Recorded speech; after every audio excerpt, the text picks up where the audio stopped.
Hey, what's up, everybody? BDL44 coming at you with another video. I dropped the phone in the middle of the video, so this is a two-parter. But as I was saying, it wasn't just our actions in missing shots. It was the officials in that game that ultimately cost us so much. So, yeah, man, I don't think I've ever made a two-parter in regards to a pregame. But this is going to have to be that because I just simply dropped the phone. But nevertheless, welcome to my channel, everybody. I wanted to finish that thought while it was still on my mind, but you know, the Lakers are going to have to shoot better, man. At the end of the day, we didn't shoot well yesterday. We can blame the referees. We can look at the defense that the Timberwolves played and say, you know, they're a fantastic defensive team.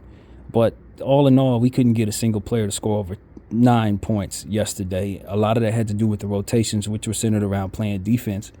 That didn't really stop the Minnesota Timberwolves, but definitely was enabling the Minnesota Timberwolves, a good defensive team, to stop those guys. So, you know, the Cam Reddishes of the world and the Vanderbilts of the world, we're going to need them to contribute to the offensive end, and it can't be them going 3 for 7 or 1 for 2 or whatever. You know, they gotta contribute. So Coach Ham is going to have to find a way to blend some lineups that allow for more scoring on the floor while those defensive guys can play.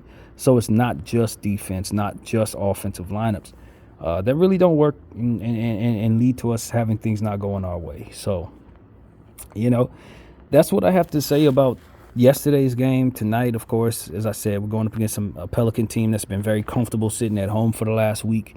They're going to be home for a little while longer, so it's just they're in their routine. They've well rested. They haven't played in 2 days, while we're coming off a game last night that just was a heartbreaker. One could say it was a blessing in disguise that we didn't go to overtime, because obviously with the flight being a 3-hour flight and from there having to play 20 hours later, you probably didn't want to go into overtime, but we want to win. We didn't compete all that just to lose. So that was frustrating, but you know, we have to dust ourselves off. Hopefully our guys are asleep right now and not watching football, you know what I mean, so that they can be ready for this game tonight. And I just know that the Lakers, you know, you can't expect so much out of the Lakers tonight based on how that schedule's gone. But tonight, New Orleans, AD's back in New Orleans, so you know he's going to want to play well there. And I'm pretty sure he's had this matchup circled on his calendar because of it. So that's something to think about. I'm pretty sure he's going to want to go hard against this team, just like he did against everybody else he's been going against these last couple of weeks. He's really been on a tear on both sides of the floor, rebounding the ball, doing all the stuff that you want your star to do.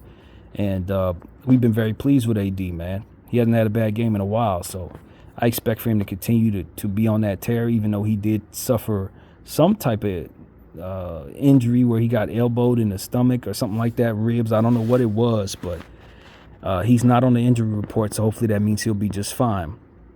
Bron is also not on the injury report as of what I saw, so that's interesting to see, because most of these times you see these guys that do, you know, game time decisions or questionable just off the strength. But today it only showed me that D'Lo and Vincent are on the injury report, Vincent being out, D'Lo as well. So, yeah, man, the Pelicans tonight, they will be wearing their, what is they wearing? Their navy blue jerseys, I believe it is. No, that's wrong. They're wearing their whites, excuse me. And the Lakers will be wearing their purples. That's how that went. They're wearing their whites at home, and we'll be wearing the purple jerseys that I'm not a fan of so much. But, you know, at the end of the day, I thought we, you know, kind of played as best we could yesterday in those uniforms. And so hopefully we'll go out there and play even better, giving ourselves at least a little more effort off of the bench, or rather production would be the word. I thought effort was fine yesterday, just couldn't score. So, yeah, man, lean on the hot hand, Darvin. Give us a mixture of defense and offense in some of these lineups. I don't need Cam and, you know, Vando on the floor together too much. I don't need you know, D'Lo and Austin on the floor too much together. We need those guys interchangeable with one another, if that makes any sense. And I think that if you do that, it might not go as bad as maybe he thinks. But as long as we're continuing to kind of just switch back and forth between defense and offense, at pretty much random, it seems, we're just playing right into the defense's hands a lot of times. So, yeah, man, hate that this was a two-parter, but I had to do what I had to do there, man. It is what it is. Some mistakes are made. I can't say that the refs made a mistake. I know I'm on the wrong side of that for a lot of Laker fans, but I did see the footage where his toe was on the line. I just don't like the rule, to be honest with you. But the footage is going around. You got to just keep pressing play for another half a second, and you'll see his toe actually reach the line before he lifts. But the still that we're seeing right now shows that it's behind the line, and that's unfortunate. It's unfortunate that it looked that good and then ended up playing out to go a different direction. I hated that they got the call the way they did. They called it 2 on the floor, as to which they would have to have enough inconclusive evidence to overturn it. I thought it would have been great if they would have called it a 3 and then the other way around. But that's just not how the cookie crumbled. And at the end of the day, when they sent it up to New Jersey agreed that it was over the line. So we just got to live with the results. And that's just where we're at. I don't like how that game was officiated. I don't care to relive it at all. And I'm hopeful that our team can kind of take more matters into our own hands by shooting better and just having more aggressiveness than what we gave to Minnesota Timberwolves. Because obviously, even though we were very aggressive, it would take more to have won the game. So I think it'll take more to beat a team that has a chip on its shoulder tonight in New Orleans. And I think we would be wise not to think that the same New Orleans Pelicans team that we saw in the play-in tournament will be the same team we see tonight. If anything, they're going to want to make up for that. And they're going to want to make up for that bad, man. So just be ready for that. And as I always say, man, Alvarado, he's going to look to steal the ball. He's going to look to inbound the ball. He's going to look to hit threes because that's what he's been doing lately. Najee Marshall was very efficient in the last game. Zion had an efficient game the game before last where he went 10 for 14. So just look for good shooting from this team from the field.